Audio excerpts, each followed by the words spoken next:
cost of building infrastructure is set to hit $40 trillion over the next 20 years. How will governments be able to raise the capital? Asia's policymakers are now facing the complex task of keeping capital within their boundaries, and the key to doing this could be in infrastructure spending through public-private partnerships.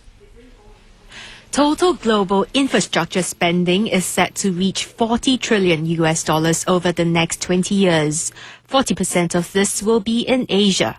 Governments will not be able to provide all the capital needed to develop their infrastructure. Therefore, public-private partnerships will become an increasingly important approach. But as Asia amasses this capital, risks of economic imbalances could spark the kind of financial crisis most recently seen in 2009.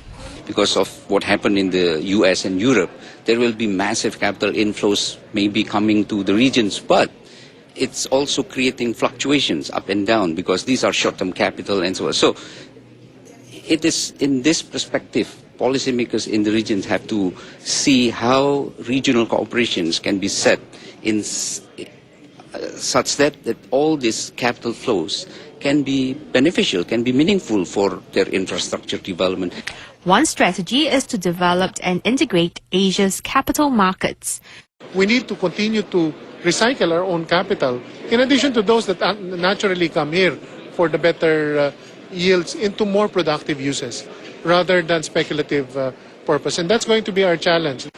To this end, Asia's capital markets will need more depth. You need to see a lot more liberalization of financial services in Asia. Of course, Singapore is very liberalized, but many other parts of Asia are not. Secondly, you need to see a lot more financial integration in Asia. Don't forget, the United States and Europe are huge markets. And when you have that kind of scale, you can offer very compelling, very attractively priced products because you can leverage off scale. For now, the ASEAN Economic Community is expected to accelerate the creation of a single market. This is targeted for 2015. In the meantime, Asia's economies will need to work even closer together to avert a financial crisis here.